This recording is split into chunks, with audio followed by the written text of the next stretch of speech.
So today's class will be discussion of the last acid radical which belongs to class 1A, that is acetate ion. तो आज की class acetate ion के confirmatory test पे चलेगी.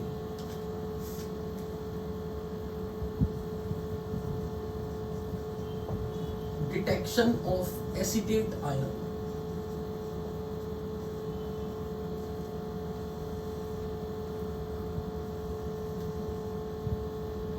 Acetate ion की अगर मैं बात करूं, it's formula is CH3COO-.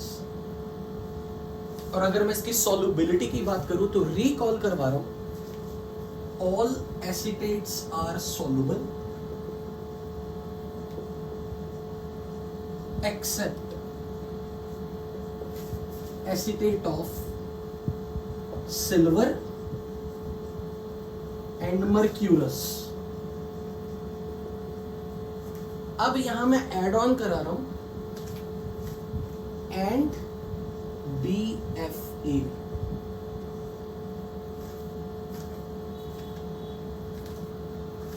BFA को आप कोई भी राइम की फॉर्म में याद रख लो. कोई भी पर्सन जिसका नाम A से स्टार्ट होता हो, बेचारा फट्टू अमन, कुछ भी रख लो नाम A से, बेचारा फट्टू Aamir. It stands for basic ferric acetate. और basic ferric acetate, basic word आप रिकॉल करो, हमने कभी किया था. बेसिक का मतलब क्या होता है कि अगर किसी कंपाउंड के साथ उसका ऑक्साइड या हाइड्रोक्साइड भी, तो अगर जैसे फॉर एग्जांपल मैंने आपके सामने एक एग्जांपल लिखी FeOH twice acetate, this is actually basic ferric acetate. ऐसा लिखा जाता है बेसिक फेरिक एसिटेट. अगर मैं आपको सिंपल क्वेश्चन पूछूं कि भाई फेरिक एसिटेट का फॉर्मूला बताओ, फेरिक एसिटेट का फॉर्मूला, तो आप ऐसा लिखोगे, एसिटेट का फॉर्मूला CH3COO- और Fe3+. तो आपके हिसाब से क्या फॉर्मूला होना चाहिए फेरिक एसिटेट का? अगर मैं वैलेंसीज इंटरचेंज कर दूं, CH3COO होल थ्राइस Fe, यानी कि Fe3+ का पॉजिटिव 3 चार्ज आप 3 एसिटेट से न्यूट्रलाइज करवा रहे हो. This should be ferric acetate. पर जब ये बेसिक फेरिक एसिटेट है तो Fe3+ के साथ 2 OH है और 1 acetate ion. This OH -1, this is -1, this acetate carries -1 charge. Basic ferric acetate, and this is red, blood red color precipitates.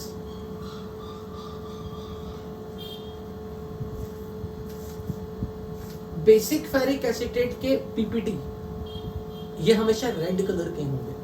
तो दिस इज बिकॉज प्रेसिपिटेट्स है. तो अब जैसे मैंने आपको लिखवाया था ना, all acetates are soluble except silver and mercury. तो अगर किसी ने आपसे पूछा कि सर आपने तब आयरन के एसिटेट के बारे में नहीं बताया, ये हमारे पास पीपीटी की फॉर्म में, बट प्रॉब्लम ये है कि ये कभी भी इस फॉर्म में एग्जिस्ट नहीं करता, ये इस फॉर्म में एग्जिस्ट करता है. और इसका भी ये फॉर्मूला कंफर्म ये फॉर्मूला नहीं है, इसके डिफरेंट फॉर्मूलाज डिफरेंट बुक्स में जन्म मिलेंगे. मैंने ये फॉर्मूला वो बताया है जो हमारी शीट में, बट बेसिक फेरिक एसिटेट का टेक्निकली जो आप एक्सपेक्ट करते हो या मैं एक्सपेक्ट करता हूं, ये फॉर्मूला ऐसा होना चाहिए, ferric acetate dot ferric hydroxide. शायद ऐसा होना चाहिए आपके हिसाब से और मेरे हिसाब से, क्योंकि जब किसी कंपाउंड के साथ उसका हाइड्रोक्साइड आ गया तभी तो उसको बोलते हैं basic salt. Do you remember that? कि जब किसी कंपाउंड का, जैसे मैंने आपके सामने रखना बोल दिया फेरिक एसिटेट, तो ये फेरिक एसिटेट है. पर अगर मैंने बोला बेसिक फेरिक एसिटेट, तो साथ में फेरिक हाइड्रोक्साइड भी साथ में कुछ ना कुछ किसी रेशो में होगा, like 1:3 ratio, 1:2 ratio, it can be any number.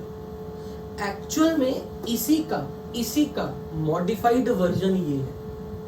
ये है यही ferric acetate with ferric hydroxide. और मैंने वैसे भी एक गलती की थी, आपने पकड़ी नहीं मेरी गलती, FeOH थ्राइस होना चाहिए.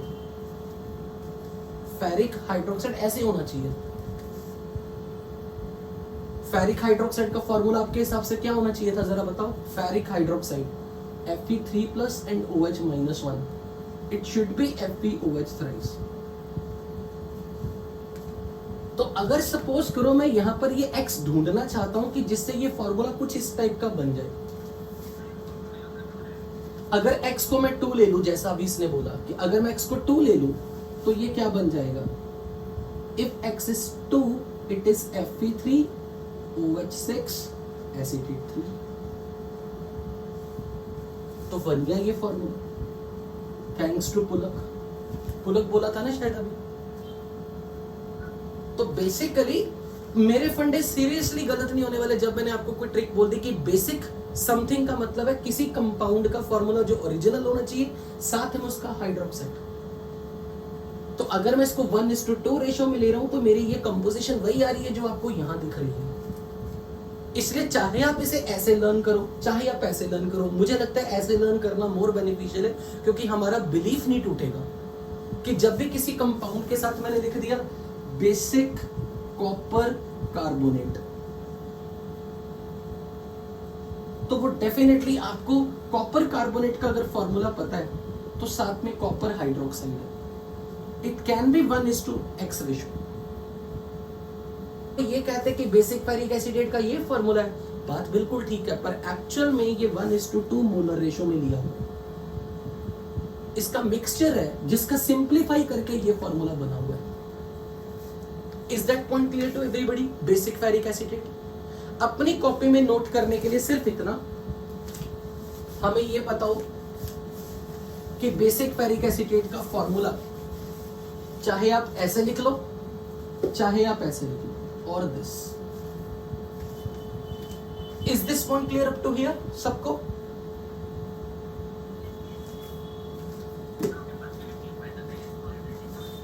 सो फाइनली इन शॉर्ट हमें पता लग गया कि ये दो एसिटेट्स दे आर इनसॉल्युबल। आयरन का अगर एसिटेट इनसॉल्युबल है तो वो बेसिक आयरन एसिटेट है, वो प्योर आयरन एसिटेट नहीं, बेसिक आयरन एसिटेट। ओके, ये एक रिवीजन होगी सॉल्युबिलिटी चार्ट की। Now very first confirmatory test, dilute acid test. तो मान लो मेरे पास टेस्ट ट्यूब में एक सॉल्युबल एसिटेट है, मान लो मैंने सोडियम एसिटेट ले लिया। सबसे पहले तो आप ये बताओ, sodium acetate, acetate of sodium, because this cation is neither silver nor mercury nor iron 3+, तो ये एसिटेट सॉल्युबल होगा।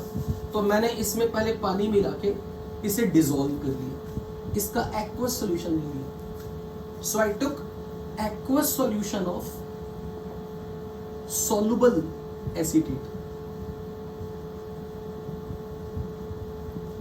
Now add dilute HCl और dilute sulfuric acid। तो मुझे ये बताओ, they can play the role of only acid, oxidizing agent, reducing agent, क्या? They can play the role of only acid. So what they will provide to this? जब इसमें इसकी reaction HCl के साथ होगी तो they will lose H+, it will gain H+, तो reaction क्या होगी इनकी? CH3COONA plus dilute acid, reaction लिखो क्या होगी? NaCl प्लस CH3COOH, और साथ में से करो हीट, ताकि एसिटिक एसिड वेपर बन के निकले। लेकिन एसिटिक एसिड के वेपर्स बबल की फॉर्म में ब्रिस्क एफर्वेसेंस कभी नहीं दिखाते, तो हमें टेस्ट ट्यूब से निकल रहे हुए वेपर्स की स्मेल लेनी है। So observe the smell of the releasing vapours of acetic acid. यहां पर कोई आपको बबल्स बनते नहीं दिखेंगे। Acetic acid does not liberate in form of brisk bubbles, लेकिन आपको यहां पे अपना नोज पास में ले जाके स्मेल करनी है वेपर्स की, और वो वेपर्स की स्मेल अगर विनेगर लाइक हुई तो दैट इज द कंफर्मेशन, क्योंकि acetic acid smells like a vinegar. So soluble salt of aqueous acetate on dissolving it with dilute HCl and dilute H2SO4 produces vinegar like smell. Why it smells like vinegar? Because of formation of acetic acid. Because of formation of acetic acid. Acetic acid का symbol है ACOH. मतलब जब आप ये लिखते हो ना CH3COOH, इस पार्ट को AC की फॉर्म में लिखा जाता है. AC के साथ ये OH. Acyl group. Very good. Acyl group या एसिटाइल ग्रुप. ओके. सेम चीज आपको कंसंट्रेटेड सल्फ्यूरिक एसिड में भी मिलेगी. अब अगर सपोज मेरे पास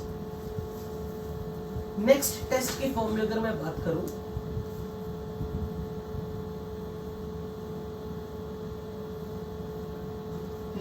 नो कुछ भी नहीं, स्मेल की वजह से ये जो एसिटिक एसिड की स्मेल निकल रही है, बिल्कुल. तो हम एक ही थोड़ा ना टेस्ट करने लगे. ये हमारा बेसिक टेस्ट हो गया. अब आगे कंफर्मेशन टेस्ट में 2-3 टेस्ट और करेंगे.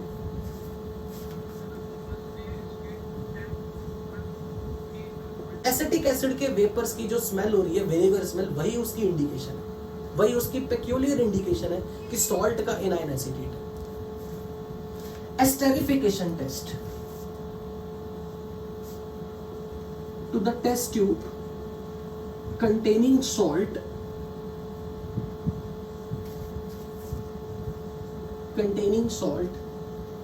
add concentrated H2SO4 and few ml of ethanol. On heating, fruit smell is observed. शायद ये रिएक्शन आप 9-10 से करके आए हो. एस्टर का फॉर्मेशन, और एस्टर जब बनते हैं तो एस्टर से फ्रूटी स्मेल. तो अगर मेरे पास टेस्ट ट्यूब में कोई सॉल्ट है, सोडियम एसिटेट, मैंने इसमें पहले पानी डाल के इसे घोल लेना. द मोमेंट में से पानी डाल के घोलूंगा, ये एसिटिक एसिड बन जाएगा, क्योंकि इसका हाइड्रोलिसिस होगा. सोडियम आयन का हाइड्रोलिसिस नहीं होता. डोंट फॉरगेट, आयनिक इक्विलिब्रियम में किया था कि टाइन्स में सोडियम का हाइड्रोलिसिस नहीं होगा, बट एनायन में एसिटेट का हाइड्रोलिसिस होगा. तो अगर मेरे सॉल्ट का एक सॉल्युबल सॉल्ट है एसिटेट का, जैसे मैंने पानी डाला, इसे घोला, घोलने पर एसिटेट का हाइड्रोलिसिस होकर एसिटिक एसिड मिलेगा. अब उसमें हमने सल्फ्यूरिक एसिड डाला है और साथ में कुछ अल्कोहल डाली. तो एसिटिक एसिड में जब आप अल्कोहल डालोगे under acidic condition, concentrated sulphuric acid, तो हमें ये कभी नहीं भूलना पूरी 12th में. Sulphuric acid can play the role of acid. Number 2 can play the role of oxidising agent. Number 3 it can play the role of dehydrating agent. Carboxylic acids की oxidation नहीं होगी, इसलिए इनके साथ ये रिडॉक्स रिएक्शन कभी नहीं करेगा. ये सिर्फ डिहाइड्रेटिंग एजेंट का काम करेगा.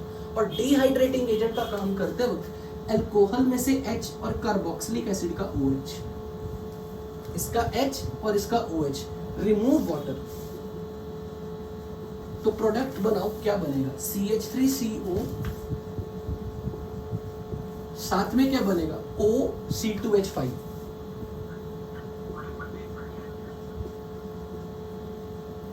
ऑर्गेनिक में IUPAC नेमिंग आप कर चुके हो. इथाइल इथेनोएट और ethyl acetate, this is ester. और एस्टर के बनने से कौन सी स्मेल आएगी? Fruit smell. So this is peculiar property, this is specific test of only acetate. पर आपने एसिटिक एसिड कैसे बनाया?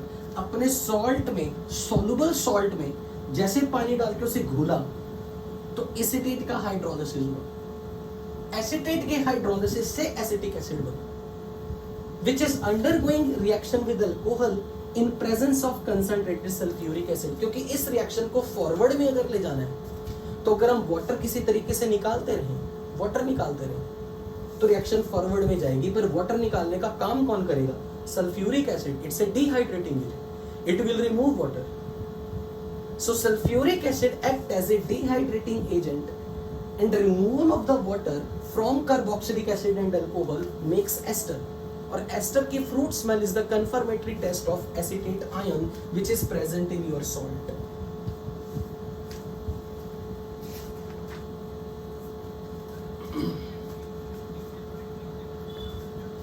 Wow, very good question. पहले मुझे ये बताओ, तुम्हें हाउ डू यू नो कि PCl5 is the reducing agent? Okay, very good, ठीक है.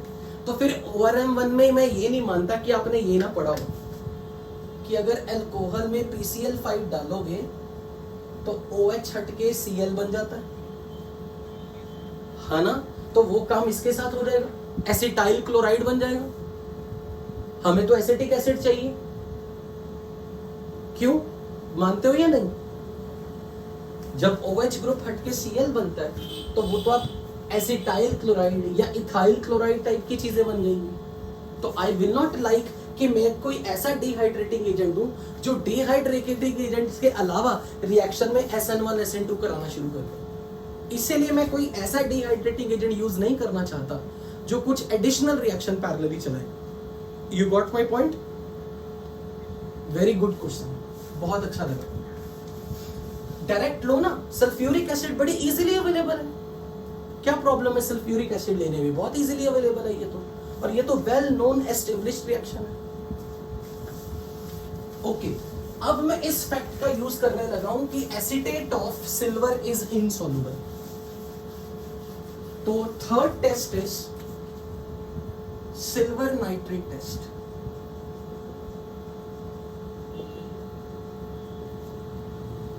सिल्वर नाइट्रेट टेस्ट में क्या किया जा रहा है? टू द सॉल्युबल एसिटेट, तो मान लो मेरे पास सोडियम एसिटेट है, मैंने इसको पानी में डिसॉल्व कर दिया. टेस्ट ट्यूब में मेरे पास सोडियम एसिटेट का पाउडर था सॉलिड फॉर्म में. मैंने इसमें पानी मिलाया, शेक किया. शेक करने के बाद ये पूरा घुल के क्लियर सॉल्यूशन बन चुका. इट्स नाउ सोडियम एसिटेट का एक्वस फॉर्म. और जब ये एक्वस फॉर्म में लिखा जा रहा है मतलब ये सॉल्ट का डिसोसिएशन हो चुका है इसके अंदर. तो यहां एसिटेट आयन और सोडियम आयन. अब मैंने इसमें सिल्वर नाइट्रेट की ड्रॉप्स डाली. Silver nitrate is soluble, all nitrates are soluble. तो सिल्वर नाइट्रेट की मैंने ड्रॉप्स डाली. अब चेक करो क्या रिएक्शन है.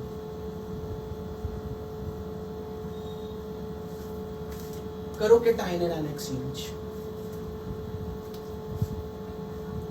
NaNO3 and silver acetate. और अगर सिल्वर एसिटेट बनेगा तो डू यू थिंक कि ये सॉल्युबल है या इनसॉल्युबल है? It is partially soluble. आपको ये सॉल्यूशन में मिल्कीनेस दिखेगी और थोड़े थोड़े प्रेसिपिटेट्स भी दिखेंगे. सो व्हाइट टर्बिडिटी अपीयर्स. ये जो सिल्वर एसिटेट है ना, इसके ये जो रिएक्शन है, एसिटेट का सिल्वर के साथ रिएक्शन करके सिल्वर एसिटेट बनाना, ये रिएक्शन मुझे बताओ एक्सोथर्मिक है या एंडोथर्मिक है? चेक करके बताओ. Very good. कैसे बोला एक्सोथर्मिक? ऑपोजिट आयंस बन रहे हैं. Opposite ions are attracting each other. अब मुझे ये बताओ, अगर ये रिएक्शन एक्सोथर्मिक है, केमिकल इक्विलिब्रियम आपने पढ़ा था. एक्सोथर्मिक रिएक्शन में अगर मैंने टेम्परेचर को बढ़ाया तो ये रिएक्शन किधर जाएगी, फॉरवर्ड या बैकवर्ड? बैकवर्ड. और अगर ये रिएक्शन बैकवर्ड गई तो क्या पीपीटी से डिसोसिएटेड फॉर्म मिलेगी या डिसोसिएटेड फॉर्म से पीपीटी मिलेगी? पीपीटी से डिसोसिएटेड. ये कौन सी फॉर्म है? डिसॉल्व्ड फॉर्म या precipitated form of silver acetate? Dissolved form. और ये अनडिसॉल्व्ड फॉर्म. इसलिए अगर मैंने इस व्हाइट पीपीटी को, ये जो आपको कर्डी व्हाइट मिल्कीनेस यहां दिख रही है, अगर मैंने इस सॉल्यूशन को हीट किया, heat, what will happen? PPT will redissolve. PPT will redissolve क्योंकि ये रिएक्शन बैकवर्ड होनी शुरू हो जाती है. On heating precipitates redissolves and we get clear solution.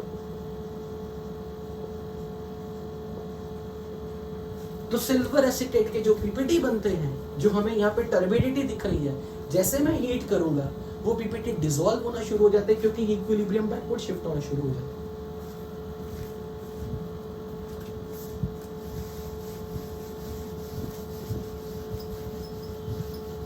I hope मैंने जो वीडियो शेयर किया था टेलीग्राम ग्रुप में आपने देखा होगा.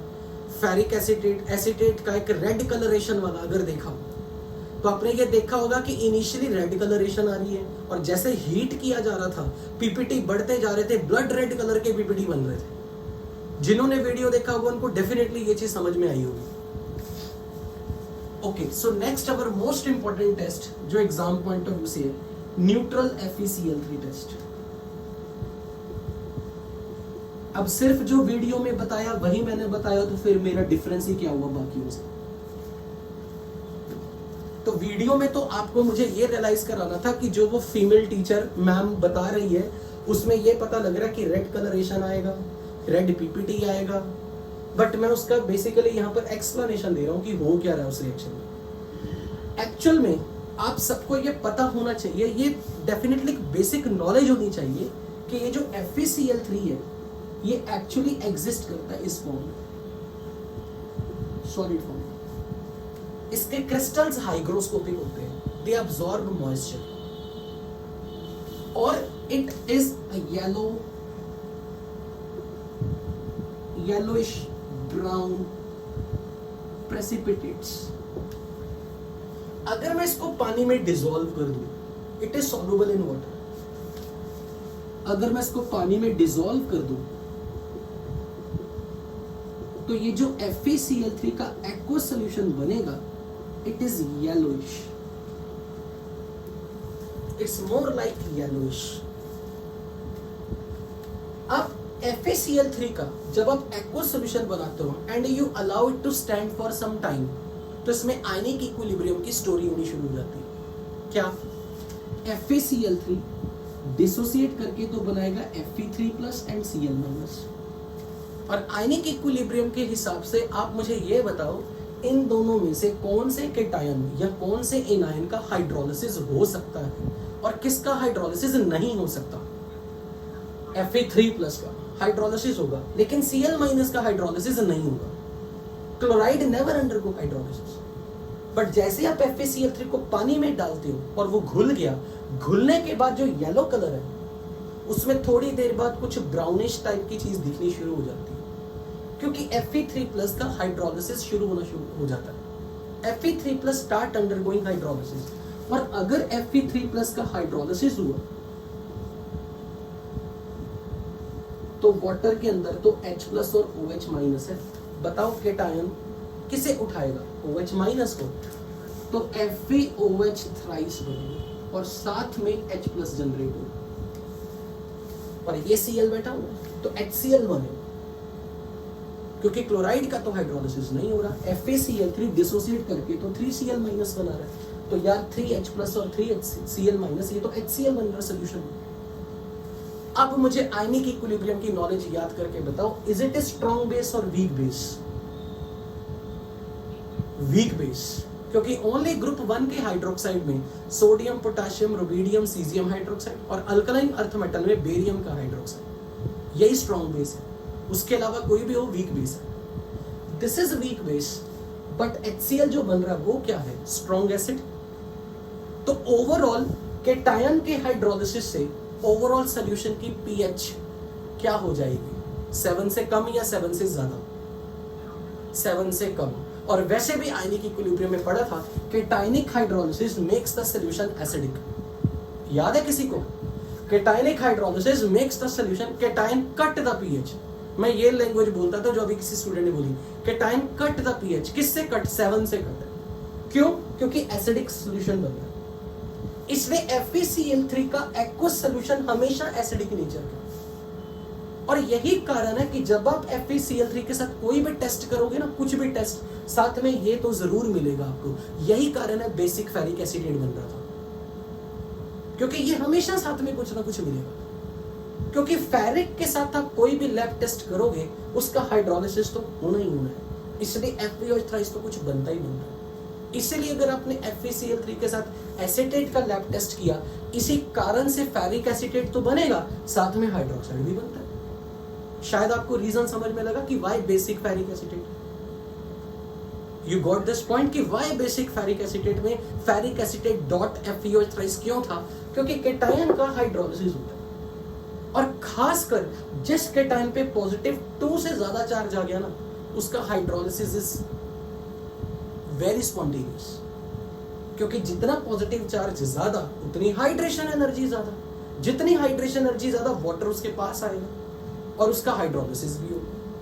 और वैसे भी मैंने कभी एस ब्लॉक के लेक्चर में ये चीज बोली थी कि जिन केटायंस में 2 से ज्यादा चार्ज आ जाता है उनमें इतना कोवेलेंट कैरेक्टर होता है, और कोवेलेंट कैरेक्टर आने से केटायन का हाइड्रोलिसिस होगा। और ये बात मैंने आपको तब याद दिलवाई थी जब मैं मैग्नीशियम की एक्सट्रैक्शन में ये पढ़ा रहा था कि MgCl2.6 वाटर को अगर आप डायरेक्ट हीट करते हो, वाटर कभी भी बाहर नहीं निकलेगा, ये एनहाइड्रस नहीं बनेगा। अगर किसी को याद हो तो कार्नालाइट ओर के टाइम पे, जब कार्नालाइट ओर में मैं पढ़ा रहा था कि भाई अगर आपने इसको डायरेक्ट हीट किया ना, सोचो कि ये सारा वाटर वेपर बन के निकल जाए, ये नहीं कभी हो सकता, क्योंकि ये केटायन का हाइड्रोलिसिस होता है। अगर किसी को याद हो तो मेरी ये लैंग्वेज दिमाग में आ जाएगी अभी, कि केटायन का हाइड्रोलिसिस होता है। और जब जिस केटायन पे +2 चार्ज है उसका हाइड्रोलिसिस हो रहा है, तो +3 वाले का ना हो ऐसा तो हो ही नहीं सकता, क्योंकि जितना पॉजिटिव चार्ज ज्यादा होगा उतनी हाइड्रेशन एनर्जी ज्यादा, वाटर सॉल्वेंट ज्यादा का सराउंड करेगा, और इनमें कोवेलेंट कैरेक्टर बढ़ने से इनमें डेफिनेटली वाटर के साथ हाइड्रोलाइज करने की टेंडेंसी हमेशा ज्यादा रहेगी। इसलिए Fe3+ की नेचुरल टेंडेंसी है कि वो हाइड्रोलाइज करता है और FeOH थ्राइस बनता है। पर ये जितनी भी क्वांटिटी में बनता है ना, अभी ये सोल्यूशन में पीपीटी की फॉर्म में अपीयर नहीं होता। अदरवाइज अगर ये अपनी KSP तक पहुंच गया, अगर इसका QSP इसके KSP तक पहुंच गया, तो FeOH थ्राइस के रेडिश ब्राउन प्रेसिपिटेट दिखते, पर ये दिखते नहीं अभी। अब यानी कि अभी तक FeOH थ्राइस का QSP इसके KSP से कम ही है, ओवरऑल सोल्यूशन की pH हाई, pH 7 से कम है। अब हम नहीं चाहते थे कि ये किसी भी तरह हमारे टेस्ट में इंटरफेयर करे, क्योंकि जब मैं एसिटेट का लैब टेस्ट कर रहा हूं, मैं चाहता हूं कि मेरा एसिटेट Fe3+ से रिएक्ट करे, लेकिन Fe3+ ऑलरेडी इस रिएक्शन में हिस्सा ले रहा है।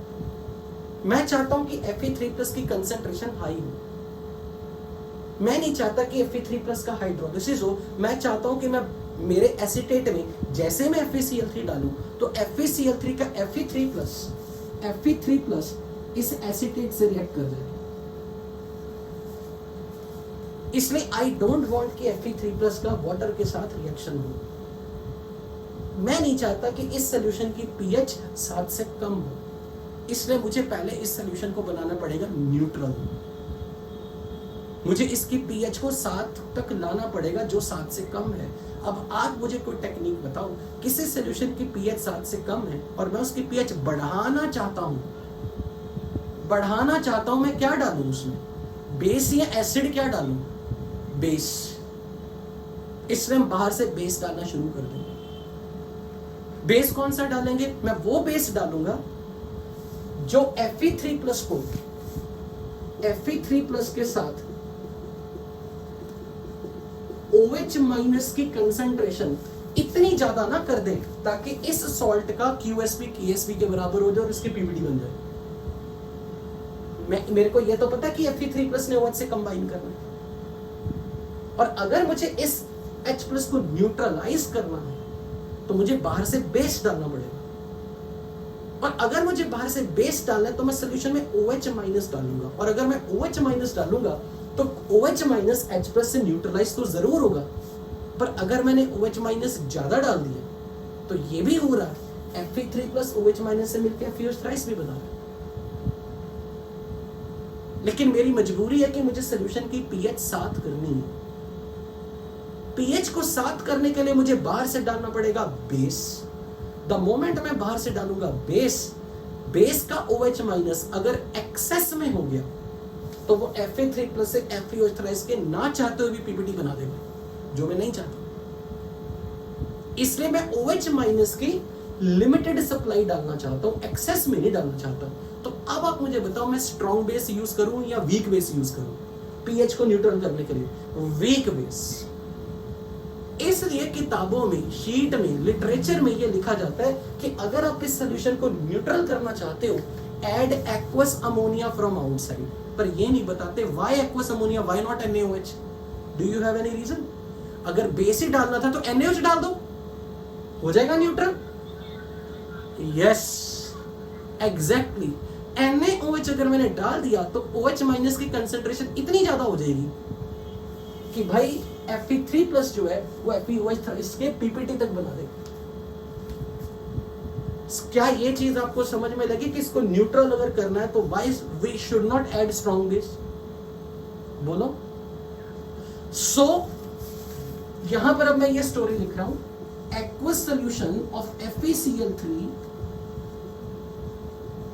is acidic because of H plus generated by hydrolysis of Fe3 plus.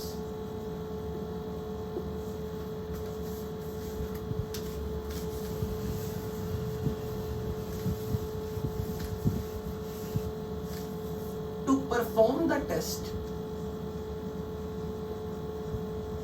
its pH, which is less than 7, क्योंकि ये H प्लस बना हुआ है जिसके कारण pH is less than 7, हमें इसको न्यूट्रल बनाना है। It has to be neutralized to pH 7. So we add aqueous ammonia from outside. Because ionic equilibrium में आपने पढ़ा था कि ammonia is weak base, strong base. Ammonia is weak base. तो मान लो मैंने ऐसे मान लो, मैं इस ड्राइंग के थ्रू आपको समझाता हूं। मान लो ये FeCl3 का सोल्यूशन है और ये येलो कलर का है। मैंने इसमें drop by drop aqueous ammonia डाल दिया, ड्रॉप बाय ड्रॉप। क्यों? ताकि एक्वस अमोनिया जो कि बेस है ये इस H प्लस को कंज्यूम करे, ताकि इस सोल्यूशन में इसका एसिडिक इफेक्ट खत्म हो जाए और pH बढ़ के 7 हो जाए। पर प्रॉब्लम क्या हो रही है, मुझे कैसे पता लगेगा कि अमोनिया डालूं, कितनी डालूं ताकि इस सोल्यूशन के pH 7 हो गया, इसका कंफर्मेशन क्या होता है?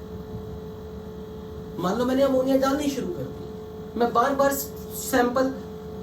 सैंपल ला के सैंपल निकाल के उसकी pH मॉनिटर नहीं करूंगा, और ना मैं pH पेपर यूज कर रहा हूं। द रीजन इज कि pH पेपर से हमें एग्जैक्ट आइडिया नहीं लगता, बस रफली आइडिया लगता।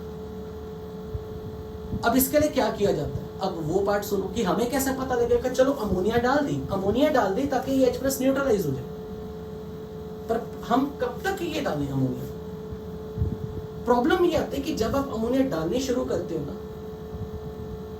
चाहे आपने 3, 4, 5 ड्रॉप सी अमोनिया डाला होता है, अमोनिया का एक्वस सॉल्यूशन, इसके अंदर रेड पीपीटी जस्ट बनना शुरू हो जाता है, जस्ट बनना।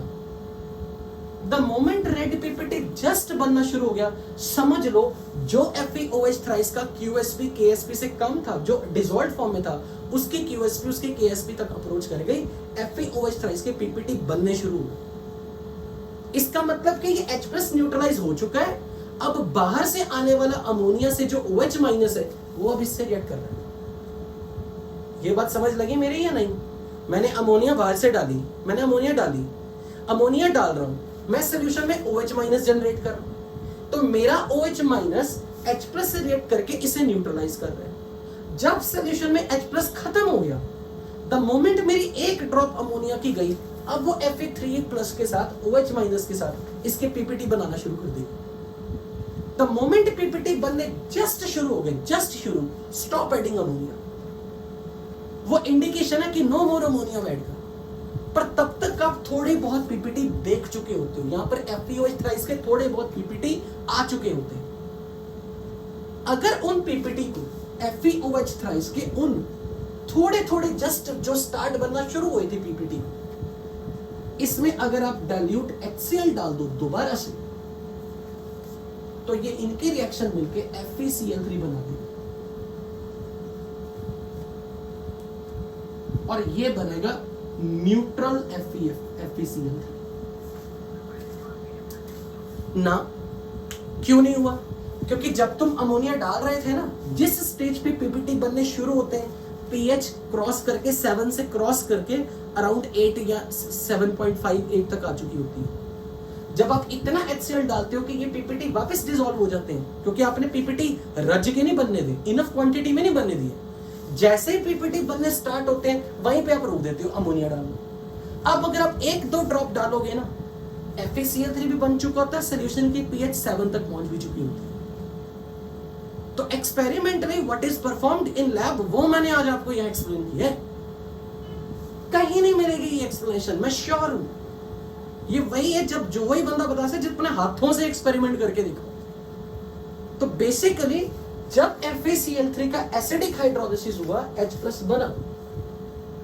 H+ इतना है कि इस सॉल्यूशन की नेचर एसिडिक थी इनिशियली, तो मैंने एक्वस अमोनिया के ड्रॉप्स डाले। एक्वस अमोनिया वीक बेस है, वीक बेस से आने वाला OH- इस H+ को न्यूट्रलाइज कर रहा है। पर द मोमेंट मैं drop by drop ammonia add कर रहा हूं, एक स्टेज आती है जहां पे मुझे रेड कलर की फीलिंग आनी शुरू होती है। वहीं पे इमोशंस को कंट्रोल करते हुए अमोनिया डालनी बंद कर देनी है। क्योंकि जब पीपीटी बनने स्टार्ट होते हैं, इस सॉल्यूशन की पीएच 7 से थोड़ी ज्यादा हो चुकी होती है। उस टाइम पर हम HCl की 1-2 बूंदे डालते हैं, जो थोड़े बहुत पीपीटी बन भी गए थे वो वापस FeCl3 में बन जाएंगे और ये सॉल्यूशन आपका न्यूट्रल FeCl3। इसके साथ आपको टेस्ट परफॉर्म करना है। फिर कई क्वेश्चन, कई लोग पता क्या कहते हैं, कई लोग कहते हैं ना न्यूट्रल करते, मतलब क्यों न्यूट्रल करने की जरूरत क्या थी?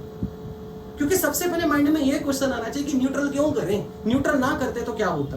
न्यूट्रल ना करते तो मीडियम एसिडिक रहता, मानते हो या नहीं? ये तो वीक बेस है, ये तो स्ट्रॉन्ग एसिड है, स्ट्रॉन्ग एसिड का इफेक्ट सॉल्यूशन में रहेगा। आप किसका लैब टेस्ट करने वाले हो, जरा ये बताओ, किसका लैब टेस्ट? एसीटेट आयन का।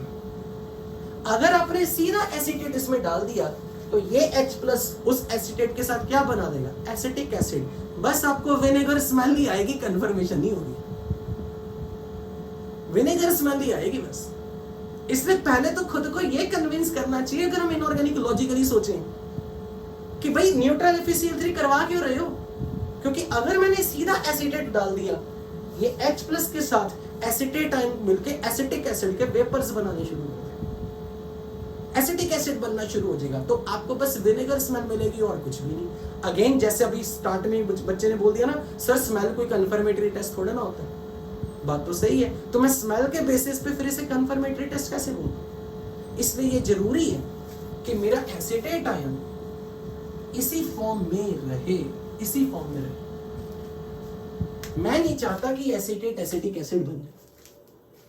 उसके लिए ये जरूरी है कि इस H+ को खत्म करो, और H+ को खत्म करने के लिए डालो बाहर से बेस डालोगे, ये न्यूट्रलाइजेशन होगी। पर प्रॉब्लम ये कि जैसे आप OH- डालना शुरू कर रहे हो फ्रॉम एक्वस अमोनिया, तो फिर आने वाला OH- जिस स्टेज पे ये H+ खत्म हो चुका होता है, उसके बाद next immediate drop FeOH thrice को बनाना शुरू कर देगी। द मोमेंट FeO3 जस्ट बनना शुरू हो जाए, स्टॉप एडिंग अमोनिया। अब सॉल्यूशन में जो FeOH थ्राइस के पीपीटी जो बने हैं, उन्होंने ये इंश्योर कर दिया कि अभी आपकी पीएच भले ही H+ न्यूट्रलाइज हो चुका है, पर इस सॉल्यूशन में OH- की कंसंट्रेशन इतनी है कि 7 से अभी ज्यादा पीएच। उस थोड़े बहुत पीपीटी को जो जस्ट बनने शुरू हुए थे, उनमें उसी वक्त आप 1-2 ड्रॉप HCl के डाल दो, आपका सॉल्यूशन की पीएच भी 7 रह जाएगी और वो जो पीपीटी है वो डिसॉल्व भी हो जाएगी। Is this method clear to everyone? तो अब मैं ये डिक्टेट कर रहा हूं, ये नरेट करने लगा। सो वही ना ना ना ना न्यूट्रल FeCl3 है ना, जैसे न्यूट्रल FeCl3 बन गया, मैंने डाल देना एसीटेट उसके अंदर, उसी वक्त मैं लैब टेस्ट परफॉर्म कर दूंगा। ठीक है, एक मिनट पहले ये स्टोरी लिख रहे हैं. So we add aqueous ammonia from outside to neutralise the H plus released during hydrolysis of Fe3 plus.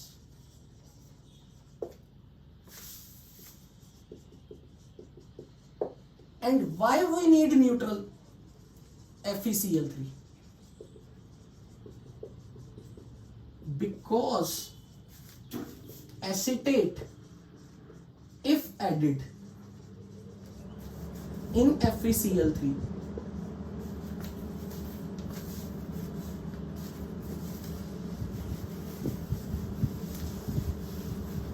acetate if added in FeCl3 without neutralization, what will happen?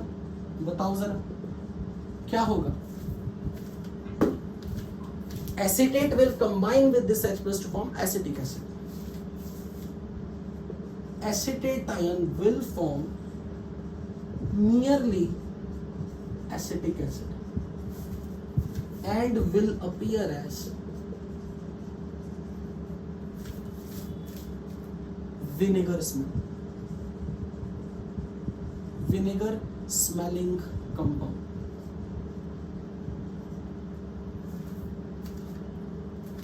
सो हमने एक्वस अमोनिया डाल के neutral FeCl3 बना लिया.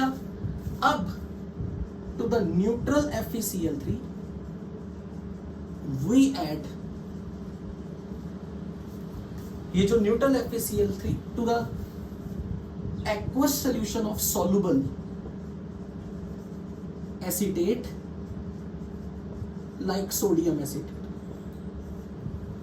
जिसके लिए हमने confirmatory test कर लिया. Now add neutral FeCl3 into it.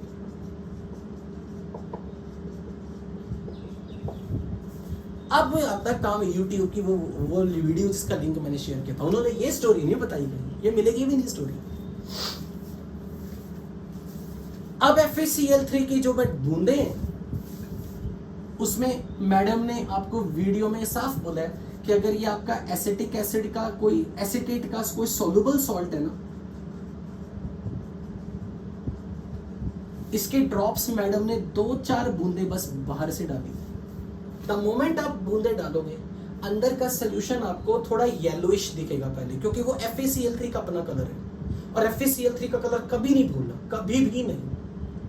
Yellow colouration आपको आएगी, पर धीरे धीरे टाइम के साथ साथ ये कलरेशन आपको रेडिश होती दिखेगी. रेड कलरेशन, मैंने रेड पीपीटी नहीं बोला, रेड कलरेशन इज ऑब्जर्व्ड. और रेड कलरेशन इसलिए हो रही है क्योंकि Fe3+ के साथ जो एसिटेट है it forms complex. Which complex? This reaction happens. Water तो सॉल्वेंट ही है, साथ में आपने एसिटेट डाला. It forms complex like this, Fe3OH twice acetate 6. मुझे चार्ज चेक करके बताओ, अगर आयरन पे +3 चार्ज है, इस पूरी स्क्वायर ब्रैकेट में क्या चार्ज है? पूरी स्क्वायर ब्रैकेट पे क्या चार्ज है? चेक करो. +1. 1 iron has +3 charge. +3 into 3 +9. 9 minus 2 7. 7 और एसिटेट पे -1 into 6. This is +1. तो साथ में इसका एनायन कौन है? मैंने क्या डाला था? FeCl3. FeCl3. तो इसका एनायन कौन है? Cl-. इसका एक और फॉर्मूला आपको किताबों में लिखा मिलेगा, ये Fe3O वाटर थ्राइस एसिटेट 6. पहले स्क्वायर ब्रैकेट पे चार्ज बताओ, स्क्वायर ब्रैकेट पे चार्ज बताओ. Water is a neutral ligand. Iron +3, तो 3 आयरन पे +9. ऑक्सीजन पे कितना चार्ज होता है बच्चों? Oxygen -2. Water neutral, acetate -1. Check करो इस पूरी स्क्वायर ब्रैकेट पे कितना चार्ज आ रहा है, चेक करो. +1. तो ये लिख दो या ये लिख दो, बात एक ही है. अब मुझे पता है कि जेई में अगर कभी आपसे किसी ने पूछा ना इस कॉम्प्लेक्स का फॉर्मूला, आप बिल्कुल ब्लाइंडली रटोगे Fe3OH ट्वाइस एसीटेट से। आपने बस इतनी चीज देखनी है, क्या आपके कॉम्प्लेक्स में आयरन, OH और एसीटेट दिख रहा है? आपको किसी ने नहीं इसका करेक्ट फॉर्मूला पूछा। आपको बस इतनी निशानी याद रखनी मेरे देसी तरीके से कि कॉम्प्लेक्स के अंदर आयरन दिखे, एसीटेट दिखे और OH दिखे। OH नहीं दिखा तो O दिखे। अगर आपको इतनी निशानी याद रहेगी तो आपका वो स्टेटमेंट करेक्ट है, जिसमें भी उन्होंने बोला होगा ना red colouration is because of formation of, आगे 4 ऑप्शन, ऐसी ऑप्शन जिसमें OH, एसीटेट, Fe3+O या फिर Fe3+O और एसीटेट हो। इसका स्ट्रक्चर का फोटो मैंने आपको टेलीग्राम ग्रुप में भेजा है, चेक कर लो। और उसमें देखो कितना ब्यूटीफुली कितनी सारी किलेशन हुई पड़ी है। तो वहां पर अब क्वेश्चन ये बनेंगे, how many 6 membered rings are there in this complex, how many oxygen are acting as a bridging ligand, only 1 oxygen acting as a bridging ligand. Acetate is behaving like which ligand, monodentate, bidentate. तो जिसने वो structure देखा होगा उसी को समझ में आएगा। भाई साहब इनऑर्गेनिक ऐसे बढ़ते हैं, जब आपको पता ना ऑर्गेनिक में रेजोनेंस हो रहा है, तो ये एसीटेट का रेजोनेटिंग स्ट्रक्चर आपने ये पढ़ा हुआ है, तो आप इसका रेजोनेंस हाइब्रिड क्या बनाओगे? ऐसे। सही है या नहीं? Resonance hybrid. तो भाई साहब ये एसीटेट के ये जो दोनों ऑक्सीजन है ना, they act as a ligand with the metal, with the metal they act as a ligand. इसलिए अगर कोई मेरे पास बोले ना इस डीप ब्लड रेड कलरेशन से रिलेटेड कोई क्वेश्चन पूछ रहा है, मैं तो सबसे पहले यही पूछूंगा, बताओ एसीटेट कौन सा, एसीटेट क्या बिहेव कर रहा है, मोनोडेंटेट या बाइडेंटेट? नॉर्मली बंदा जो पढ़ाएगा इनऑर्गेनिक, बस वो कहेगा ये ऐसा फॉर्मूला होता है, बस खत्म। उसको बोलो आगे तो बता कि एसीटेट में डेंटिसिटी में इसको क्या काउंट करूं, बाइडेंटेट, मोनोडेंटेट, कितने ब्रिजिंग लिगेंड हैं, चेक करना स्ट्रक्चर में। और आप देखना कितनी 6 membered रिंग बनी हुई है। अगर ये कॉम्प्लेक्सेशन हो रही है तो किसी कारण से हो रही है, उसमें 6 membered रिंग्स की किलेशन बहुत ज्यादा है। जैसे शायद किसी ने कल कॉपर थायोसल्फेट वाला स्ट्रक्चर देखा हो, तो ये 2 स्ट्रक्चर्स ऐसे जिसमें आपको पता होना चाहिए 5 membered रिंग, 6 membered रिंग बन रहे हैं, कुछ लिगेंड ब्रिजिंग है, एसीटेट बाइडेंटेट लिगेंड है, तब माना जाता है कि आप लिटरली रैशनली आप सब कुछ स्टडी कर रहे हैं। So first deep red coloration is observed because of this complex। और जब तक ये कॉम्प्लेक्स है तो ये पीपीटी होगा या सोल्यूबल फॉर्म में होगा? पीपीटी होगा या सोल्यूबल फॉर्म में होगा? सोल्यूबल फॉर्म में है, इसलिए ये जो डीप रेड कलरेशन है ये पीपीटी नहीं है। फिर उस वीडियो में देखना टेलीग्राम वाले ग्रुप में, जैसे उस मैडम ने रेड कलरेशन को गर्म करना शुरू कर दिया, गर्म, तो रेड कलर का, डीप रेड कलर के पीपीटी बनने शुरू हो गए। और वो पीपीटी किस लिए हो? क्योंकि ये कॉम्प्लेक्स टूट गया। कॉम्प्लेक्स टूट के ये वापस ferric acetate dot FeOH thrice में आ गया। जो अभी पुलक ने बताया था स्टार्टिंग में, सर ये 1:2 रेशो बन रही है, जिसको हमने ऐसे लिखा था FeOH ट्वाइस एसीटेट,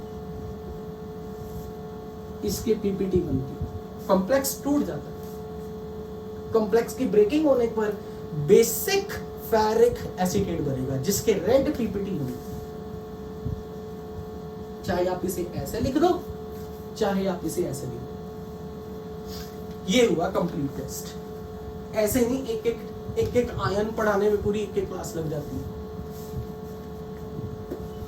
हाँ जी, any doubt up to here?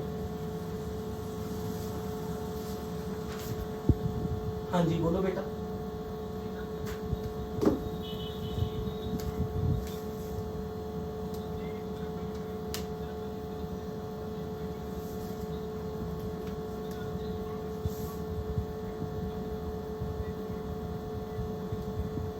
Correct. और करेक्ट पर प्रॉब्लम, क्वेश्चन ये कि ये आपने ना मुझे ये रीजन दे दिया कि why FeCl3 solution is acidic, पर क्वेश्चन ये है कि why we require neutral FeCl3, why cannot we perform direct test? हम इतना क्योंकि हमें एसीटेट आयन के साथ टेस्ट करना ना, लिगेंड किसने बिहेव करना था, एसीटेट ने या एसिटिक एसिड ने? लिगेंड तो एसीटेट ने करना था, और एसीटेट को एसीटेट फॉर्म में रहना है तो सोल्यूशन में एसिडिक नेचर तो नहीं होनी चाहिए, नहीं तो एसीटेट एसिटिक एसिड बन जाएगा, राइट?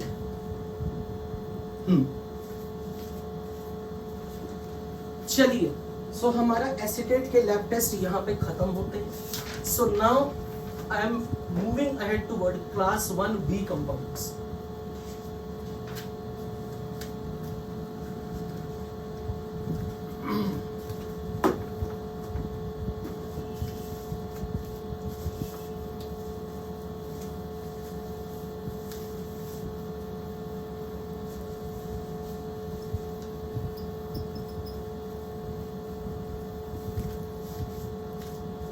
तो क्लास 1B कंपाउंड्स में हम कौन कौन से एसिड रेडिकल्स का डिटेक्शन करने वाले हैं?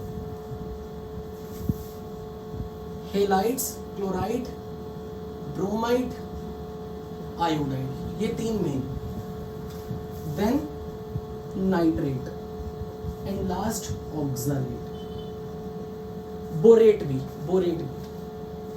तो बोरेट तो एक मिसलेनियस है बेसिकली अपने सिलेबस में, अगर आप शीट में देखोगे तो मेनली ये दिखेगी आपको, चार मेनली ये दिखेंगे। चलो हम बोरेट भी लिख लेते हैं, हम ये भी कर ही लेंगे, जहां इतने करने हैं वहां ये भी सीख।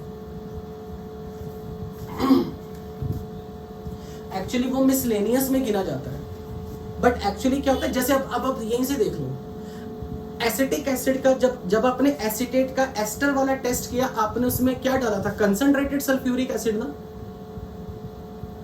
इसलिए कुछ लोग उसे ऐसे दिखा देते कि एसीटेट तो कंसंट्रेटेड सल्फ्यूरिक एसिड से डिटेक्ट होगा, क्योंकि आप जब उसका एस्टर वाला टेस्ट करते हो, फ्रूट स्मेल वाला, तो आप कंसंट्रेटेड सल्फ्यूरिक एसिड यूज कर लेते हो, इसलिए कई बार वो आपको दोनों में दिखा मिलेगा, क्लास 1A में भी 1B में भी। जबकि हमने सबसे पहला टेस्ट यूज करके तो उसमें डाइल्यूट एसिड डाल के एसिटिक एसिड के वेपर्स लिए थे, विनेगर स्मेल दिखी थी, इसलिए उसको क्लास 1A में पढ़ाते हैं। इसलिए इस चीज में कंफ्यूजन नहीं होनी चाहिए कि एसीटेट कौन से ग्रुप में आता है, क्लास 1A या 1B, कहीं भी है, हमें तो उसकी कंफर्मेशन करनी आनी चाहिए बस। ओके, अब मैं यहां बात करूं, आज मैं इन तीनों के लैब टेस्ट पैरेलली करवाऊंगा, क्योंकि ये तीनों एक ही कैटेगरी को बिलोंग करते हैं। कौन? Halide ion. पर इन हेलाइड आयन के बारे में कुछ समझाने से पहले मैं आपको रिएक्शन वाले पेज में लेके जाना चाहता हूं। गो बैक इन रिएक्शन वाला पेज, उसमें हमने रिकॉल कर ले, X2 से X माइनस बनेगा, और अगर मीडियम एसिडिक हो, अगर ये X2 है तो ये बेसिक मीडियम में डिस्प्रपोर्शनेट करेगा,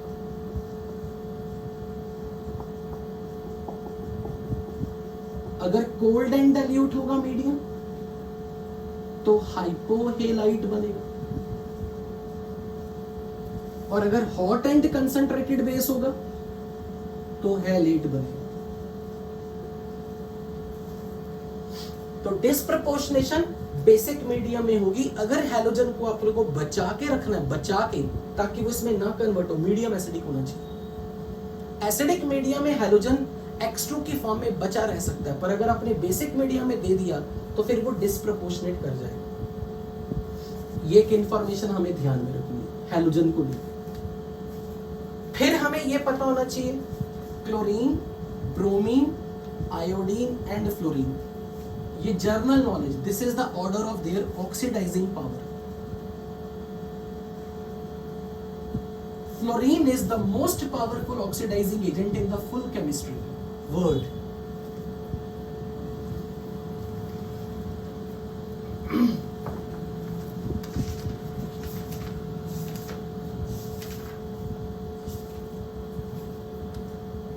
फिर हम एक और रिवीजन करने वाले हैं सॉल्युबिलिटी को लेके। All chlorides are soluble except, rhyme पढ़ी थी कुछ, क्यों आज सब पंजाबी बीमारी से मरे, तो क्यों कॉपर +1, आज सिल्वर +1, पंजाबी लेड +2, सब एंटीमनी +3, बीमारी +3 से मरे, मरकरी +1। पर मैं आपको रिकॉल करा दूं, मैंने बोला था कि एंटीमनी और बिस्मथ का एग्जैक्ट क्लोराइड नहीं सॉल्युबल, इनसॉल्युबल। कुछ दिन पहले इनका ऑक्सी क्लोराइड पीपीटी फॉर्म हुई। फिर इसके ऊपर सर्कल भी लगवाया था कि लेड का क्लोराइड बॉइलिंग वाटर में घुल जाएगा, ठंडे पानी में नहीं सॉल्युबल। फिर all bromides are soluble except, यहां भी एक राइम थी। क्या राइम थी? क्यों आज मरे copper +1, Ag+1 and mercury +1।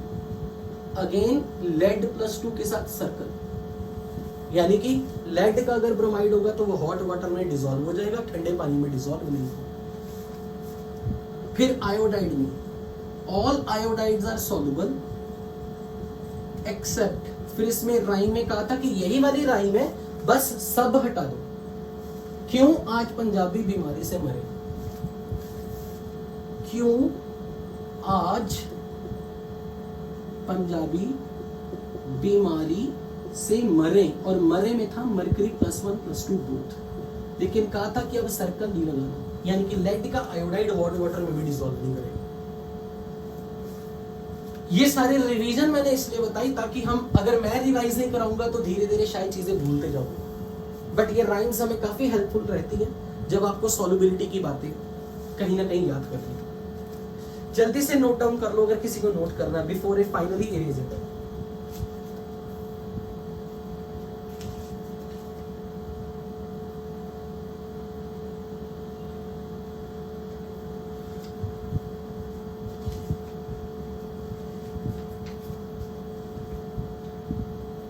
Noted? Okay,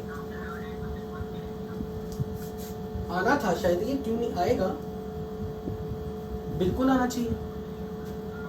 लिखवाया नहीं तो आप ऐड कर लो, फिर ऐड कर लो, इसे ऐड कर लो, क्योंकि मैंने ये जरूर बताया था कि सब हटा देना, बाकी सब रहेगा। बिस्मत भी नोट करो। ओके,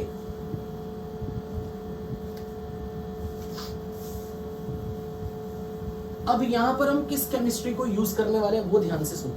जो बेसिक केमिस्ट्री है ना, सबसे पहले हमने इनको क्लास 1B में डाला, क्योंकि हम इनको डिटेक्शन के लिए सबसे पहले क्या डालेंगे, डाइल्यूट एसिड या कंसंट्रेटेड एसिड। ना question is why concentrated, why not dilute, तो अब वो पहले नोट करना question. It is for your NCERT as well, very good. NCERT के लिए भी ये अच्छा क्वेश्चन है। Why do we add concentrated sulfuric acid as group reagent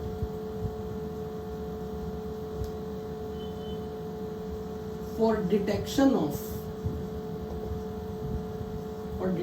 of class 1B acid radical।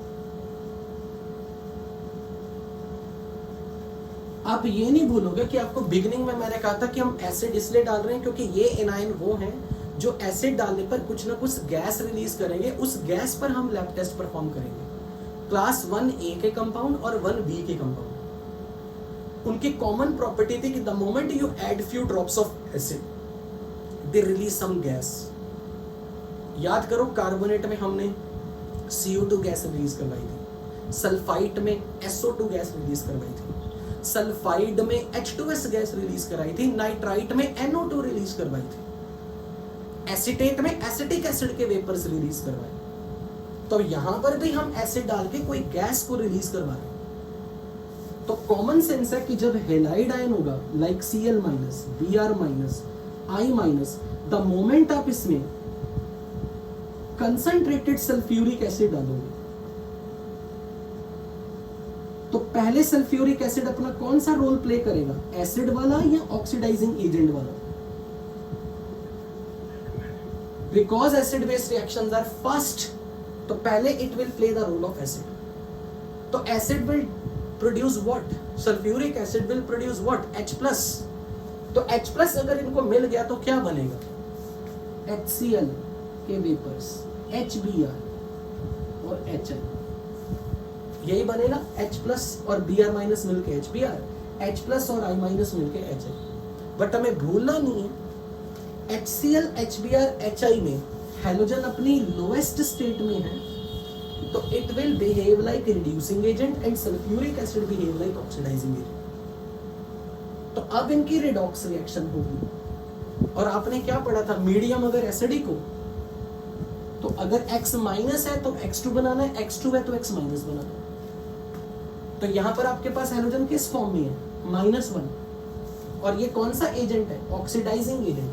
तो इसकी ऑक्सीडाइजिंग एबिलिटी के हिसाब से आपको यहां पर क्या एक्सपेक्टेड है, क्या बनना चाहिए,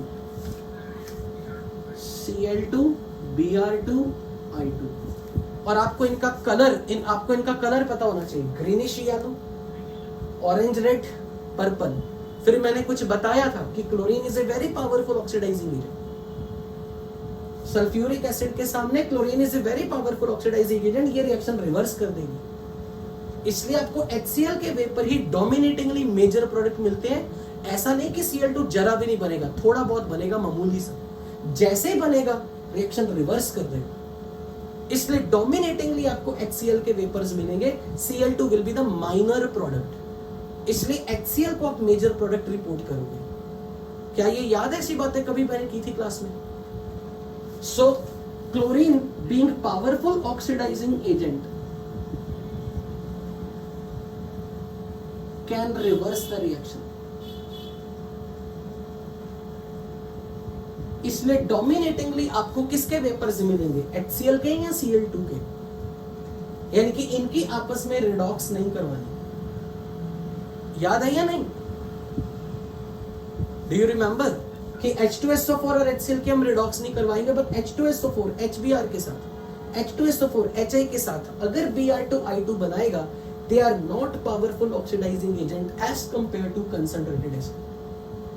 सो concentrated acid sulphuric acid is powerful oxidising agent, और उसका ऑर्डर यहां कहीं बीच में आ गया। इसकी ऑक्सीडाइजिंग पावर का ट्रेंड इन तीन में यहां कहीं बीच में आ गया। तो sulphuric acid can oxidise HBr, yes. Sulphuric acid can oxidise HI, yes. तो ब्रोमीन के केस में कौन से वेपर्स निकलेंगे, किस कलर के वेपर्स निकलेंगे, ऑरेंज रेड, रेडिश ऑरेंज। और आयोडीन के केस में पर्पल कलर के। तो स्टार्च, तो मैं स्टार्च पेपर रखूंगा, स्टार्च पेपर पे कौन सा स्पॉट जनरेट होगा, कौन सा, जो इसका कलर है ऑरेंज रेड, और इसके केस में कौन सा कलर, वॉयलेट। तो वो इसका एक टेस्ट बन गया कि हम सबसे पहले टेस्ट ट्यूब में जो भी chloride, bromide, iodide soluble form में है, उसमें कंसंट्रेटेड सल्फ्यूरिक एसिड डालेंगे, हीट करेंगे, और जो निकलने वाली गैस है उसके वेपर्स को मॉइस्ट स्टार्च पेपर के सामने रख देंगे। स्टार्च पेपर पे जो कलर का स्पॉट नजर आएगा, उससे पता लग जाएगा कि आपके सॉल्ट में ब्रोमाइड है या आयोडाइड है या क्लोराइड है। Is that clear? Preliminary test से रिवीजन ही तो चल रही है। अब देखो स्टार्च पेपर पे, देखो स्टार्च पेपर पे क्या, अगर मुझे ये टेस्ट लेना है ना, क्योंकि ऐसा नहीं है कि क्लोरीन थोड़ा बहुत भी नहीं बनता, थोड़ा बहुत बनता है। मान लो आप चाहते हो कि ये डोमिनेटिंगली बने, सपोज, या थोड़ा बहुत बन भी गया, नो डाउट डोमिनेटिंगली तो HCl के वेपर बनते हैं, इसमें तो कोई शक ही नहीं है। थोड़ा बहुत अगर Cl2 बन भी गया ना, अगर आपने स्टार्च पेपर पर पोटेशियम आयोडाइड डुबा दिया, गीला कर दिया, स्टार्च पेपर को पोटेशियम आयोडाइड से डुबो के रख दिया, मतलब स्टार्च पेपर लिया, पोटेशियम आयोडाइड के सॉल्यूशन में डुबो दिया, और क्लोरीन के वेपर्स आ रहे हैं, तो chlorine will react with I minus. Chlorine की नेचर बताओ, इसकी oxidising power, it's a very good oxidising agent. तो क्लोरीन X2 किस में कन्वर्ट होगा, X माइनस Cl माइनस में, और X minus which is I minus, X minus किस में कन्वर्ट होगा, I माइनस I2। तो स्टार्च पेपर पे पर्पल कलर दिखेगा। यानी कि अगर आपको क्लोरीन की प्रेजेंस में स्टार्च पेपर पे टेस्ट करना ना, तो स्टार्च पेपर पे पोटेशियम आयोडाइड डुबो दो, गीला कर दो स्टार्च पेपर। तो क्लोरीन के वेपर से जैसे ही आएंगे, वो I माइनस को ऑक्सीडाइज कर देंगे। चेक करके बताओ दोनों में से पावरफुल ऑक्सीडाइजिंग एजेंट कौन है, दोनों में से तो रिएक्शन फॉरवर्ड जाएगी या बैकवर्ड जाएगी? फॉरवर्ड। तो chlorine can oxidise I minus. इसलिए कई बार ना बच्चों आपसे ऐसे क्वेश्चन पूछा होता है, और बहुत सिंपल क्वेश्चन जेईई मेंस में कई बार आया होता है। आपको ये रिएक्शन ऐसे दे देते हैं, वो पूछते हैं can this reaction occur, can this reaction occur? No, why not? Because I2 is weaker oxidising agent than Cl2, इसलिए I2 का रिएक्शन Cl माइनस के साथ नहीं हो सकता, पर क्लोरीन का रिएक्शन I माइनस के साथ हो सकता है, क्योंकि बनने वाला प्रोडक्ट वीक ऑक्सीडाइजिंग एजेंट है। तो iodine potassium iodide starch paper पे जाके पर्पल कलर स्पॉट या ब्राउन कलर का स्पॉट बना देगी। याद होगा मैंने आयोडीन के बारे में कुछ बोला था कि I2 जब Ki के साथ रिएक्ट करता है तो ब्राउनिश कलर का Ki3 बनता है। याद है? Triiodide ion, sp3d hybridisation, linear geometry, कुछ बातें ऐसी की थी। तो वो सारी केमिस्ट्री रिपीट हो रही है। मैं बार बार इसी चीज को रिवाइज करता रहूंगा, आपको कुछ ना कुछ तो याद रह ही जाएगा माइंड में। तो अब हम पहले एक बार इसको लिख लेते हैं systematically. So to the salt add concentrated sulfuric acid, either vapors of HCl or Br2 or I2 are observed.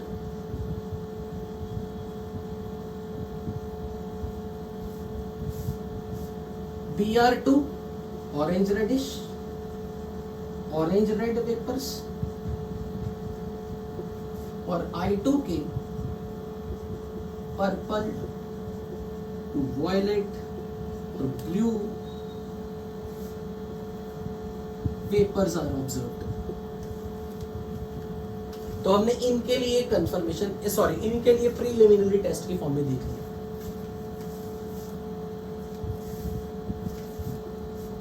Concentrated sulphuric acid cannot oxidise HCl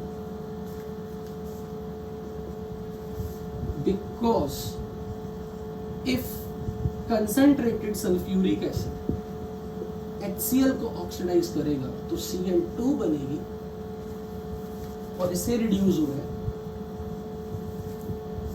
तो जब इसकी ऑक्सीडेशन होगी इसकी रिडक्शन होगी, तो इसका रिडक्शन होगी +6 से +4 स्टेट। बट ये रिएक्शन हो नहीं पाएगी क्योंकि बनने वाला क्लोरीन जो है वो पावरफुल ऑक्सीडाइजिंग एजेंट है। Forming Cl2 being powerful oxidizing agent can reverse the reaction. So HCl vapors are dominating product.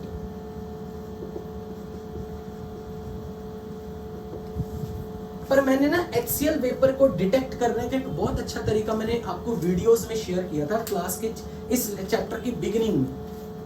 मैंने उसके लिए एग्जांपल दी थी कछुआ छाप वाली कॉइल की, और फिर अगरबत्ती की, कुछ एग्जांपल दिए थे अगर किसी को याद हो।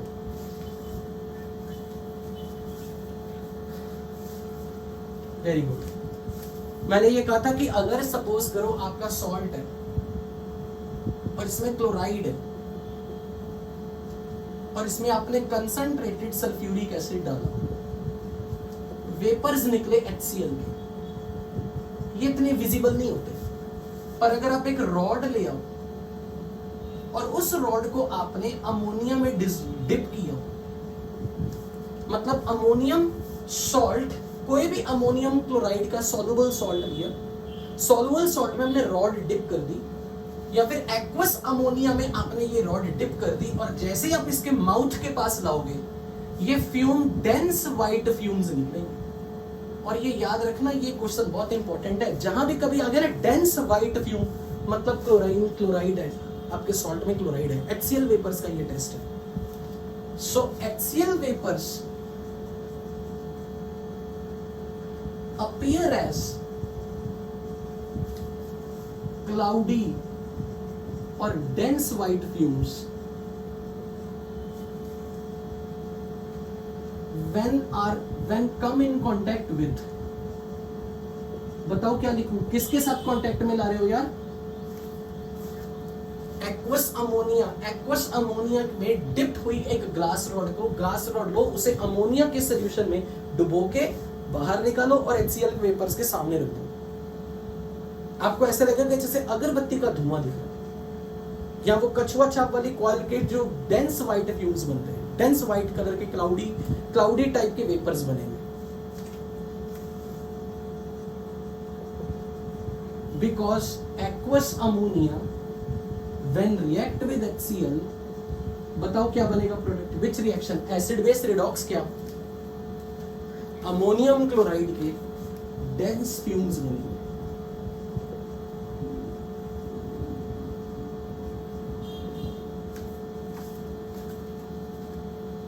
HCl वेपर में सॉरी,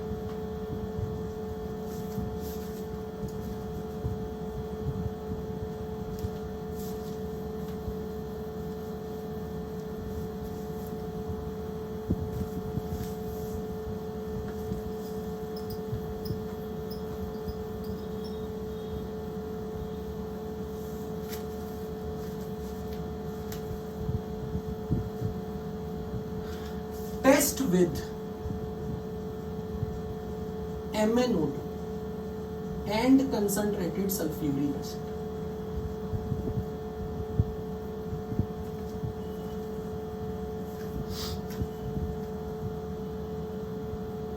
तो अब मैं आपको यहाँ पर सिंपल सा एक रिएक्शन पूछ रहा हूं, मैं अभी आपको टेस्ट नहीं बताने लगा हूं। मैंने आपको कभी रिएक्शन प्रिडिक्ट करने सिखाई थी, क्लास में प्रैक्टिस की थी कि एक अननोन रिएक्शन आ जाए तो रिएक्शन वाला पेज देख के प्रिडिक्ट कैसे करना है, याद है कुछ? मान लो मैंने आपके सामने ये रिएक्शन दी है, MnO2 medium acidic X minus, product बताओ।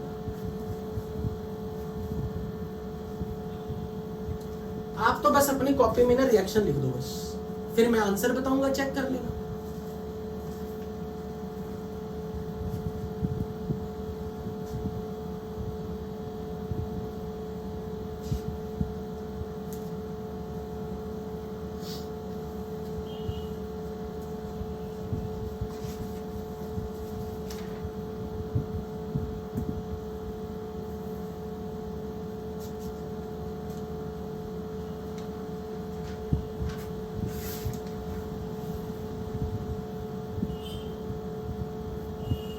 डन, लिख ली।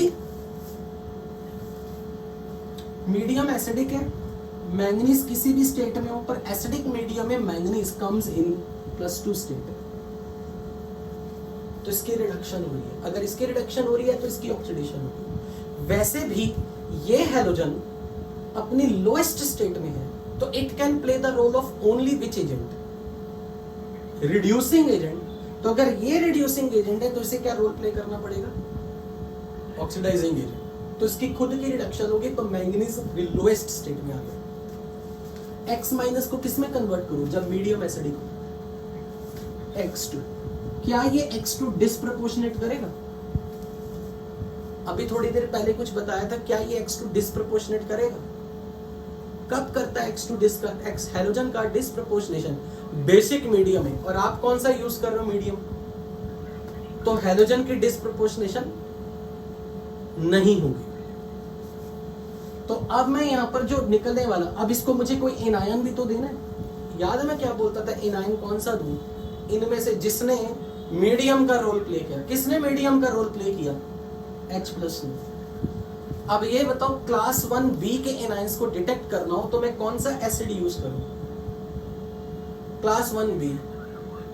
तो अगर मैं ये H+ का सोर्स H2SO4 ले रहा हूं तो आप इसको कौन सा एनायन लोगे? सल्फेट, सल्फ्यूरिक एसिड वाला, जिसने मीडियम का रोल प्ले किया। तो बस अब यहां से आप खुद बताओ, मैंने आपको ये नहीं बताया कि ये कौन सा हेलाइड है, मैंने ये नहीं बताया, पर मैं अब आपको देखो क्या बोल रहा हूं। Reddish orange vapors are produced. Then you can tell which anion? Bromide ion. Purple coloration vapors are observed. Iodine. Greenish yellow vapors are observed. Chlorine. यानी कि ये क्लोराइड। ये आपका ये आपका नेक्स्ट कंफर्मेटरी टेस्ट है कि MnO2 पाउडर में मीडियम एसिडिक रखते हुए अपना सॉल्ट डाल दो। यानी कि आपने सॉल्ट लिया, ये आपका सॉल्ट है जिसके अंदर या तो क्लोराइड है या ब्रोमाइड है या आयोडाइड है, भगवान जाने, पर आपने इसमें सल्फ्यूरिक एसिड डाला। सल्फ्यूरिक एसिड डाल के इसमें MnO2 पाउडर डाल दिया और हीट कर दिया, और जो वेपर्स निकलने शुरू हो गए उन वेपर्स के कलर से आपने डिटेक्ट किया कि यहां पर कौन सा हेलाइड था। तो क्या ये टेस्ट अगर कभी आज कर पाओगे? Will it be easy to predict? So अगर मैंने ये रिएक्शन ऐसे दे दी, MnO2 plus H2SO4 plus KCl, तो प्रोडक्ट लिखो पूरा का पूरा, क्या लिखो? MnO2 plus H2SO4 plus sodium bromide,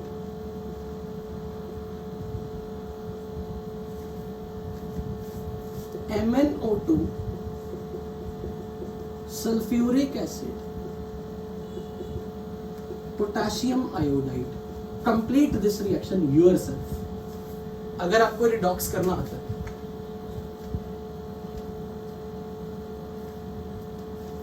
पूरी रिएक्शन लिख के बतानी है। मैंगनीज +4 में, लेकिन ये हैलोजन अपने लोएस्ट स्टेट में it will act as reducing agent, then it will have to play the role of oxidising agent.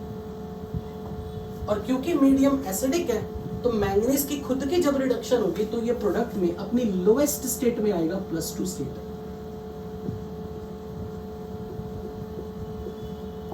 लेकिन इसकी ऑक्सीडेशन होगी, तो जब इसकी ऑक्सीडेशन होगी तो X माइनस मीडियम एसिडिक में will get oxidised to form X2।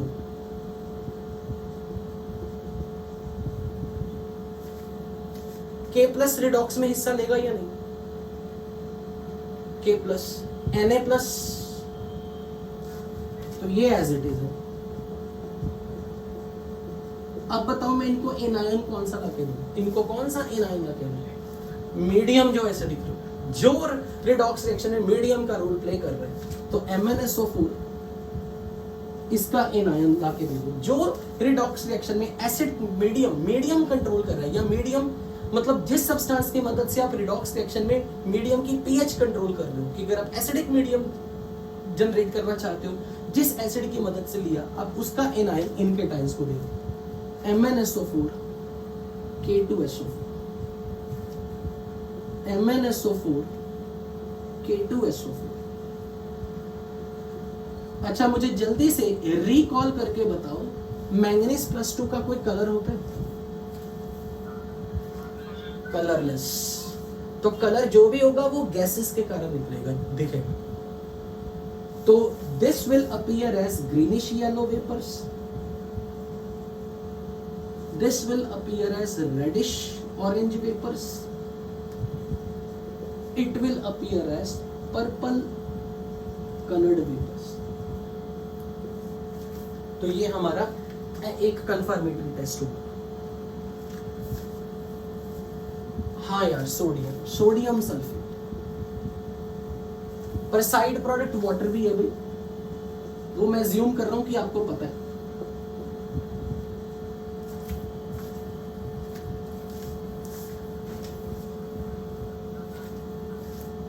MnO2 के सामने नहीं। और एक्चुअली उसका एक और फायदा है, आप जो वेपर्स है ना उनको ओपन कंटेनर में रिएक्शन करवा रहे हो ताकि वेपर्स निकलते जाए और रिएक्शन आगे बढ़ती जाए। वैसे भी क्लोरीन की ऑक्सीडाइजिंग पावर इससे एक्सीड नहीं कर पाती, इसलिए वो खतरा नहीं है। ओके, नाउ पहले तो जो बहुत इंपॉर्टेंट इंफॉर्मेशन जिसपे जेई एडवांस में और जेई मेंस में लगातार, अगर मैं बोलूं 2014 से लेके 2021 में 2020 में 6 साल में ऑलमोस्ट 3 बार क्वेश्चन पूछा गया। इतना इंपॉर्टेंट है जो मैं यहां बताने लगा। एक पहले तो एक फैक्ट बताने लगा, अगर आपको AgCl, AgBr और AgI की सॉल्युबिलिटी के बारे में बता दूं, पहली बात तो आपको इनका कलर पता होना चाहिए। It's white, it's pale yellow. कैसे पता? पढ़ा हुआ है पहले ऑर्गेनिक में। AgI में dark yellow, PPT।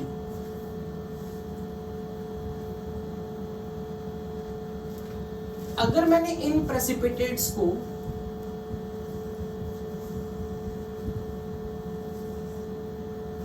Nitric acid में डिसॉल्व करने की कोशिश की, नाइट्रिक एसिड, तो they are insoluble, they don't get dissolve, insoluble, these all PPT are insoluble in nitric acid. अगर मैंने अमोनिया में डिसॉल्व करने की कोशिश की, it is highly soluble, okay type, completely insoluble. अगर मैंने हाइपो सोल्यूशन में डिसॉल्व किया, मैं जानबूझ के नाम ले रहा हूं हाइपो ताकि मैं कुछ रिवाइज करा सकूं, सोडियम थायोसल्फेट विद 5 वाटर, जिसको मैंने बोला था फोटोग्राफी में नेगेटिव के ऊपर इमेज को चिपकाने के लिए फिक्सर के फॉर्म में यूज किया जाता है। क्योंकि मैंने रिवाइज कराऊंगा तो कैसे याद होगा, मैंने 5-6 बार इसको यूज करवा दिया, इस वर्ड को क्लास में आपको वैसे ही रट जाए। हाइपो सोल्यूशन है सोडियम थायोसल्फेट का सोल्यूशन, और ये इकलौता ऐसा थायोसल्फेट है जिसके साथ वाटर ऑफ क्रिस्टलाइजेशन होते हैं। इसमें ये तीनों डिसॉल्व हो जाते हैं, ऑल आर सॉल्युबल। अगर मैंने सोडियम साइनाइड का सोल्यूशन ले लिया, Cn- का सोल्यूशन ले लिया, they all are soluble. This is extremely important for your JEE Mains, extremely important. जितने स्टार लगाऊं उतने कम। तो मैं अब इस इंफॉर्मेशन को यूज करने लगा हूं।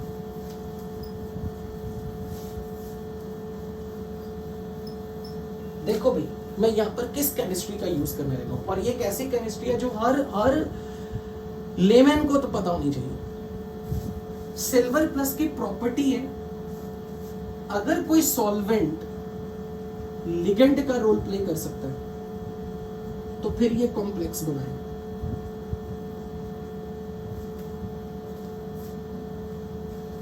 Ammonia can act as a ligand,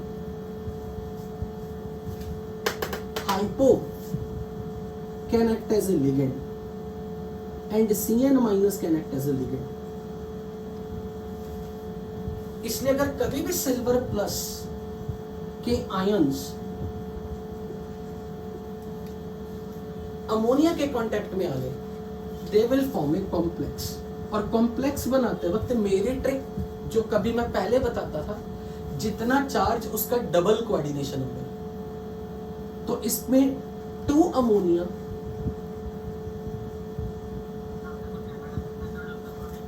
वो सिर्फ थायोसल्फेट के साथ था, वो सिर्फ थायोसल्फेट के साथ था, वो पर्टिकुलरली थायोसल्फेट के साथ था। ये मेटलर्जी में बात आई थी, बात बिल्कुल सही। अगर मुझे सिल्वर प्लस में अब ये थायोसल्फेट आ गया, तो अब अगर मैं थायोसल्फेट की स्टोरी लगाऊं तो मुझे टेक्निकली एक थायोसल्फेट लगाना चाहिए, +1 है तो। पर मैंने इसके बारे में कुछ बताया था कि हाइब्रिडाइजेशन मिनिमम sp होनी चाहिए। sp हाइब्रिडाइजेशन के लिए कोऑर्डिनेशन नंबर तो 2 रखना। और सेम हियर, सेम जो ऑक्सीडेशन नंबर उसका double coordination number, MacArthur forest cyanide process, metallurgy. यार हम सिंपल सा फंडा है, आप इसको बस ऐसे समझो कि हमें सिल्वर की हाइब्रिडाइजेशन जब भी किसी कॉम्प्लेक्स में बनानी है ना, sp दिखानी है। सिल्वर की हाइब्रिडाइजेशन sp दिखाने के लिए लिगेंड 2 रखनी है। मोटी सी बात बस इतनी है। लेकिन मुझे स्क्वायर ब्रैकेट पे चार्ज आप लोग बताओगे, व्हाट इज स्क्वायर ब्रैकेट पे चार्ज? -1 या +1? सिल्वर का ऑक्सीडेशन नंबर है +1, यहां पर -3 और यहां पर -1। एक सिल्वर पे +1, अमोनिया न्यूट्रल है, 0 चार्ज, तो +1 × 0 × 2, +1 × थायोसल्फेट -2 है, तो -2 × 2 -4, +1 इज -3। Cn पे -1 × 2 -2, सिल्वर का +1 चार्ज ऐड करके -1। तो अगर कभी भी आपको कोई भी सॉल्ट, अगर आपको क्वेश्चन में हिंट दे दिया कि सिल्वर का कोई सॉल्ट है, सिल्वर का कोई सॉल्ट है, उसमें मैंने ये सॉल्वेंट की फॉर्म में यूज की, तो पीपीटी डिसॉल्व हो गए, यानी कि कॉम्प्लेक्स ये बन रहे। पर ये तभी काम होगा जब सिल्वर की कंसंट्रेशन इनफ हो, सिल्वर की कंसंट्रेशन सफिशिएंट हो। अगर मैं इन तीनों की बात करूं तो यहां तो देखो कोई प्रॉब्लम ही नहीं रही, हाइपोथायोसल्फेट में सब सॉल्युबल है। अगर कोई आपसे ये पूछता है कि अमोनिया में ये डिसॉल्व कर रहा है, ये ओके ओके कर रहा है, ये नहीं कर रहा, तो उसका रीजन ये है कि AgCl डिसोसिएट करके बनाएगा Ag प्लस और Cl माइनस, AgBr डिसोसिएट करके बनाएगा Ag प्लस और Br माइनस, और AgI डिसोसिएट करके बनाएगा Ag प्लस और I माइनस। अगर मैं आपसे ये बोलूं जो सिल्वर प्लस की कंसंट्रेशन ज्यादा रिलीज करेगा, ज्यादा, वही कॉम्प्लेक्स बना के डिसॉल्व हो, क्योंकि इस कॉम्प्लेक्स को बनना है तो रिएक्शन को फॉरवर्ड जाना पड़ेगा, और अगर इस रिएक्शन को फॉरवर्ड ले जाना है तो सिल्वर प्लस की कंसंट्रेशन एक मिनिमम कंसंट्रेशन से तो ज्यादा हो। इनमें Ag प्लस की कंसंट्रेशन जो ये नेचुरली प्रोड्यूस करते हैं वो डिफरेंट डिफरेंट है। क्यों डिफरेंट डिफरेंट है? क्योंकि अगर मैं इनको इनकी KSP की बात बताऊं तो KSP of AgCl is 10⁻⁻10, KSP of AgBr is 10⁻⁻13 और KSP ऑफ AgI इज 10⁻⁻17। अब आप खुद बताओ इन तीनों में किसका डिसोसिएशन सबसे ज्यादा होगा? AgCl। तो AgCl से जो Ag प्लस बनता है ना, वो इतनी कंसंट्रेशन में बनता है, जितनी थोड़ी बहुत कंसंट्रेशन बन रहा है वो इनफ है जो अमोनिया के साथ कॉम्प्लेक्स बना है। AgBr के साथ Ag प्लस की कंसंट्रेशन बहुत कम बनती है, तो इसलिए ये वाले Ag plus is not sufficient enough कि ये इजीली कॉम्प्लेक्स बना ले इसके साथ, इसीलिए ये पार्शियली डिसॉल्व हो रहे हैं, स्पेरिंगली सॉल्युबल इन अमोनिया। पर AgI से आने वाला Ag plus is to low कि वो अमोनिया के साथ कॉम्प्लेक्स बना ही नहीं पाता। लेकिन आप इसे ऐसे याद नहीं करोगे, डाटाबेस पे याद नहीं करोगे, आप chemical bonding part 5 Phyan rule से याद करोगे। फयान रूल ये कहता था silver plus having pseudo noble gas configuration, और जिन केटाइंस में D10 कॉन्फ़िगरेशन होती है उनमें कोवेलेंट कैरेक्टर ज्यादा होगा, उनकी पोलराइजिंग पावर ज्यादा होगी। और फिर आपने फयान रूल में ये पढ़ा था larger the size of anion more is the covalent character. तो मुझे बताओ इनमें से कोवेलेंट कैरेक्टर ज्यादा किसमें है? Cl माइनस, Br माइनस या I माइनस? और जिसमें कोवेलेंट कैरेक्टर ज्यादा होगा वो पानी में डिसॉल्व कम करेगा या ज्यादा करेगा? जिसमें कोवेलेंट कैरेक्टर ज्यादा वो पानी में डिसॉल्व इजीली नहीं करेगा, इसलिए इसकी डिसोसिएशन मिनिमम एक्सटेंट पे है, इसीलिए इसका KSP मिनिमम। तो बेसिकली मैं चाहता हूं कि आप जो केमिकल बॉन्डिंग S ब्लॉक में पढ़ा उसको यूज तो करें, नहीं तो वो मेयरली रटने वाली चीजें हो जाएंगी। तो हमें ये पता होना चाहिए कि सिल्वर प्लस केटाइन की कॉन्फ़िगरेशन D10 है, वो सूडो नोबल कॉन्फ़िगरेशन है, उसमें फयान रूल का फंडा लग रहा है। तो जितना एनायन का साइज बड़ा होगा उसमें कोवेलेंट कैरेक्टर ज्यादा आएगा, और जितना कोवेलेंट कैरेक्टर ज्यादा आएगा वो पानी में डिसॉल्व नहीं होगा। इसलिए AgI is very very insoluble in water, इसीलिए उससे आने वाली KSP value because very low जो बता रही कि Ag प्लस की concentration is too much less कि जो अमोनिया के साथ कॉम्प्लेक्स बना सके, इसीलिए AgI के PPT डिसॉल्व नहीं हो रहे पर AgCl के डिसॉल्व हो रहे। Is that point clear to everybody? So इस फैक्ट के साथ फिलहाल मैं क्लास यहीं पे वाइंड अप कर रहा हूं, हम यहीं से आगे कंटिन्यू करेंगे विद द होप कि भाई जितना क्लास में पढ़ाया होगा यू मस्ट हैव एंजॉयड। चलिए, going to end of the meeting, thank you very much.